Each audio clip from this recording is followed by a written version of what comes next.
नमस्कार छात्रों, मैं उपेंद्र कुमार, हिंदी शिक्षक, केंद्रीय विद्यालय कटिहार से। व्याकरण का एक पाठ अलंकार जो कक्षा 9वीं के लिए निर्धारित है पाठ्यक्रम में लेकर उपस्थित हूँ।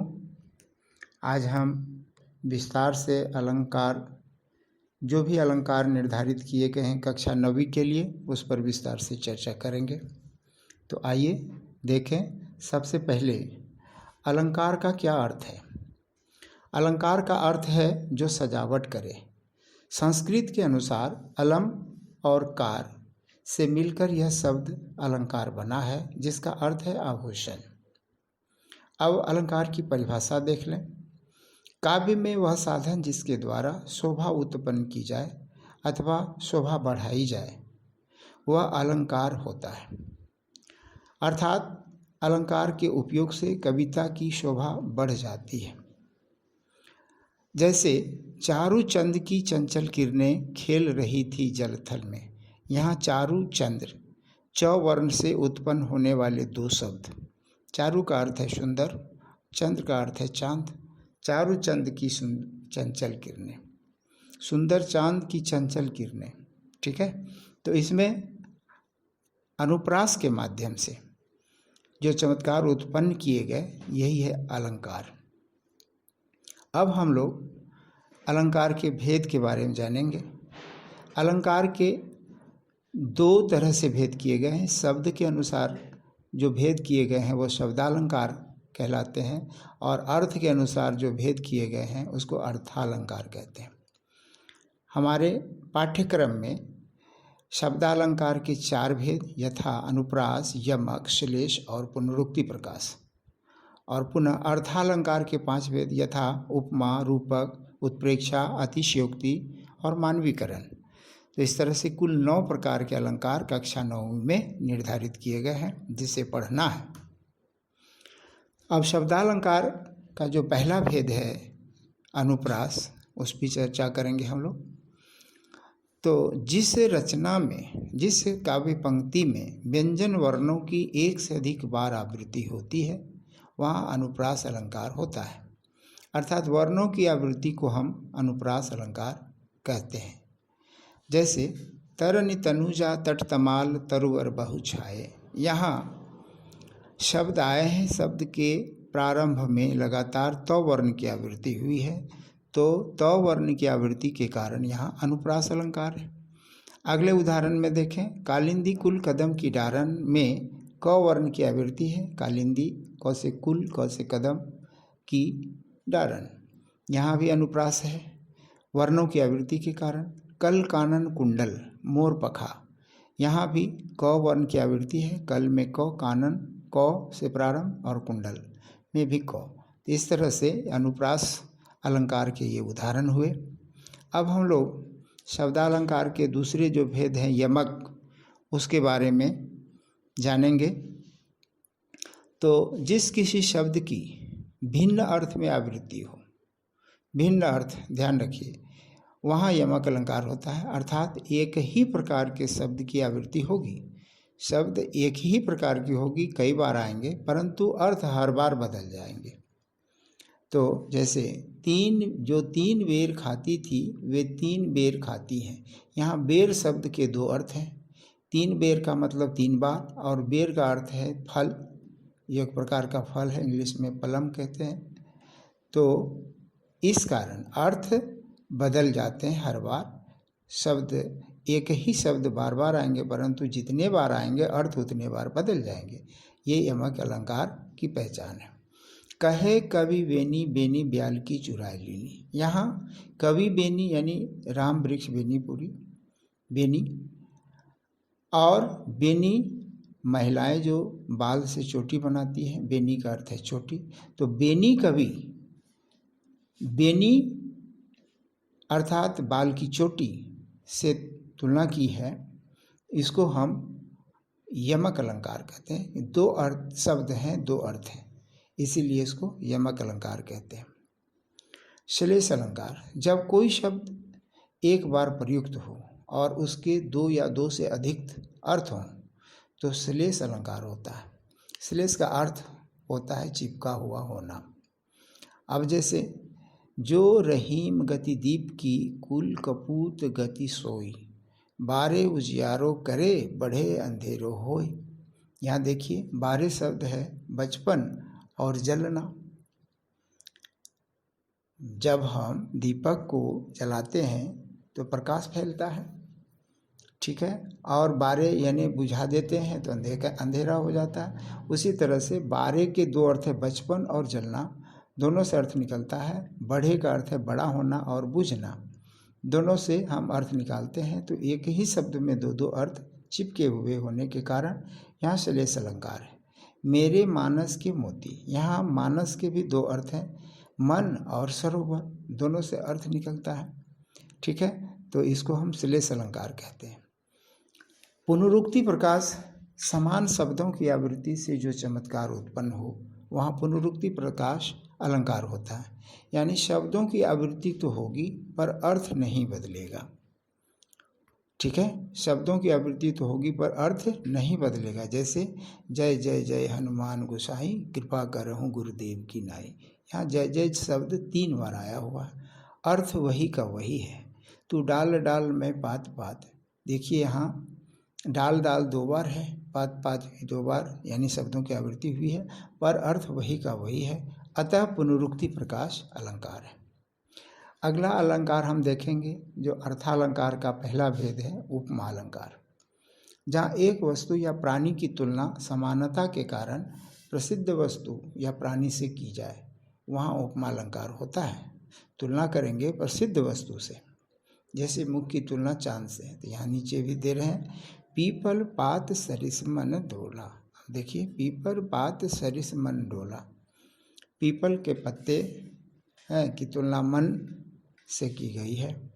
उपमा अलंकार के 4 अंग हैं, इसमें और समझ लिए। सरिस का मतलब होता है समान, सा से सी या सरिस कोई शब्द रहेंगे वह उपमा अलंकार की पहचान होगी। तो उपमा अलंकार के इसके 4 अंग माने गए हैं, उपमेय, उपमान, वाचक शब्द और साधारण धर्म। आप यहाँ देखिए पीपर पात क्या है, पीपर पात के समान मन डोला, मन डोला है तो मन जो है मन की तुलना की गई है पीपर पात से, तो मन उपमेय है और पीपर का पात उपमान है। वाचक शब्द सरिस है, असाधारण धर्म है पीपल के पत्ते का डोलना, मन का विचलित होना, ये साधारण धर्म है, इस कारण इसमें तुलना की गई है, इसीलिए उपमा अलंकार है। अब है अगला रूपक अलंकार। जहाँ उपमेय में उपमान का आरोप किया जाए वहाँ रूपक अलंकार होता है।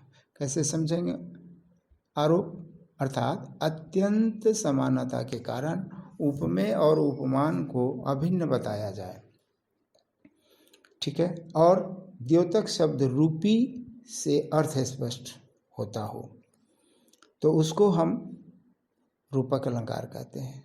उदाहरण देखिए, चरण कमल बंदो हरिराई, चरण रूपी कमल, ठीक है, चरण रूपी कमल अर्थात तुलना में अत्यंत समानता के कारण उपमेय और उपमान में अभेद बताया गया है। चरण है, हरि के चरण है और भक्त उसे कमल मानकर वंदना कर रहे हैं, यही हुआ उपमेय और उपमान में अभेद बताना, इसलिए इसको रूपक कहते हैं। उत्प्रेक्षा अलंकार, जहाँ उपमेय में उपमान की संभावना हो अर्थात कल्पना कर ली जाए, संभावना अथवा कल्पना कर ली जाए वहाँ उत्प्रेक्षा अलंकार होता है। साथ ही बोधक शब्द मनु, जनु, मनो, मानो, जानो, मनहु, जनहु में से कोई एक आवश्यक रूप से आते हैं। जैसे देखिए, हरि मुख मानो मधुर मयंक, मानो शब्द आया और मानो होने के कारण आप समझिए कि उत्प्रेक्षा है, ठीक है। इंग्लिश में सपोज कहते हैं, सपोज दैट। उसी तरह से राधा मुख मानो चांद हो, राधा का मुख मानो चांद हो, दोनों में उपमेय में उपमान की संभावना और साथ में नहीं तो कम से कम कल्पना तो जरूर है। ठीक उसी तरह से तीसरे उदाहरण में देखिए, मनो नीलमणि शैल पर आता परियो प्रभात, मानो नीलमणि पर्वत पर प्रभात हो गया, सवेरा हो गया। तो मनो शब्द से इस तरह से उपमान की संभावना को व्यक्त करते हैं, इसलिए इसको उत्प्रेक्षा अलंकार कहते हैं। अगला है अतिशयोक्ति अलंकार। जहाँ किसी वस्तु, पदार्थ या कथन का वर्णन बढ़ा चढ़ा कर किया जाए, वहाँ अतिशयोक्ति अलंकार होता है। जैसे हनुमान की पूछ में लगन न पाई आग, सारी लंका जरी गई, गई निशाचर भाग। यहाँ देखिए, यहाँ बात को बढ़ा चढ़ा कर कही गई है, अतः इसमें अतिशयोक्ति अलंकार। बढ़ा चढ़ा कर कैसे, समझ लीजिए। हनुमान की पूछ में लगन न पाई, अर्थात पूछ में अभी आग लग भी नहीं पाई थी कि लंका जल गई, ठीक है, सारी लंका जल गई, और गए निशाचर भाग, निशाचर भाग गए। तो इस तरह से अतिशयोक्ति अलंकार होता है, बढ़ा चढ़ा कर वर्णन करना। आगे है मानवीकरण अलंकार। जहाँ जड़ पर चेतन का आरोप हो, ठीक है, प्रकृति पर चेतन का आरोप हो, अर्थात जड़ प्रकृति पर मानवीय भावना का आरोप हो, वहाँ मानवीकरण अलंकार होता है। जैसे मेघ आए बड़े बंठन के संवर के, आगे आगे नाचती गाती ब्यार चली।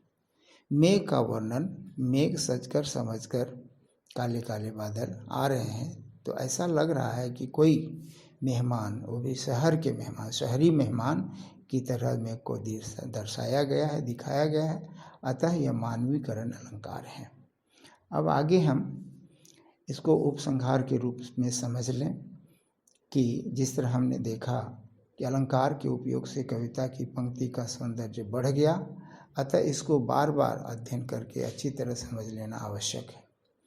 और अब हम कुछ प्रश्नोत्तर अभ्यास करके भी अलंकार को समझने का प्रयास करेंगे। प्रश्न कहा गया है कि पंक्तियों में प्रयुक्त अलंकार के नाम लिखिए।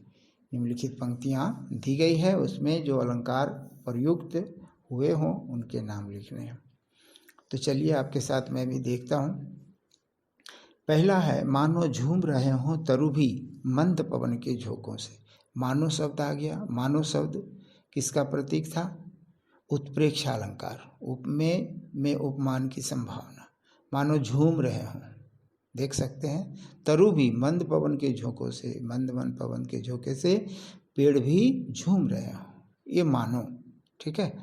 तो इसको हम उत्प्रेक्षा अलंकार कहेंगे। मैया मैं तो चंद्र खिलौना लई हूँ। यहाँ देखिए, चंद्र रूपी खिलौना, चांद और खिलौना में कोई अंतर नहीं दिखाया गया है, कोई भेद नहीं बताया गया है, इसीलिए ये उपमेय और उपमान में अभेद होने के कारण रूपक अलंकार है। अगला प्रश्न है, मनहु सुर सरिता विमल जल उछरत युग मीन। ठीक है, मनहु अर्थात मानो। यहाँ भी उपमेय में उपमान की संभावना होने के कारण मनहु शब्द का उपयोग किया गया है कि मान लो, अर्थात उत्प्रेक्षा अलंकार। वह दीप शिखा सी शांत भाव में लीन। सी, सा से सी का उपयोग जहाँ होता है, समझ लीजिए उपमा अलंकार का संकेत है। तो वह दीप शिखा के समान, वह दीप शिखा के समान शांत है, भाव में लीन है। हरिपद कोमल कमल से, देखिए कोमल कमल के समान है हरि के पद, ठीक है, हमारे भगवान के पद अर्थात पैर कोमल जो है वह कमल के समान है, तो उपमा अलंकार है। कल कानन कुंडल मोर पखा। कल कानन कुंडल में एक ही वर्ण क वर्ण की आवृत्ति हुई है क्रम में, तो इसलिए वर्णों की आवृत्ति को अनुप्रास कहते हैं, इसमें अनुप्रास अलंकार है। काली घटा का घमंड घटा। यहाँ घटा शब्द 2 बार आए हैं, लेकिन इसके अर्थ भी बदल गए हैं, 2 अर्थ में प्रयुक्त है। काली घटा मतलब काला बादल, और पुनः घटा का मतलब घट जाना, अहंकार घट जाना, तो 2 अर्थ हैं इसके, इसीलिए इसको हम क्या कहेंगे? यमक अलंकार कहेंगे। अगला है, मेरी भव बाधा हरो राधा नागरी सोई। यहाँ नागरी शब्द में 2 अर्थ चिपके हुए हैं, तो अर्थ चिपके होने के कारण श्लेष अलंकार होता है। देख लीजिए, नागर में रहने वाली राधा या वही चतुर राधा मेरी भव बाधाओं को दूर करे। तो इस तरह से नागरी शब्द में 2 अर्थ चिपके होने के कारण इसको हम श्लेष अलंकार कहेंगे। इस तरह से प्रश्नोत्तर का अभ्यास हमने किया। अतः छात्रों, आपका अलंकार से पूर्ण परिचय हो जाने के बाद मैं उम्मीद करता हूँ कि आप लोग इस वीडियो को बार बार देखकर अलंकार के ज्ञान को पुष्ट करेंगे और अधिक से अधिक अभ्यास करेंगे ताकि आपको अच्छे अंक आ सकें। धन्यवाद।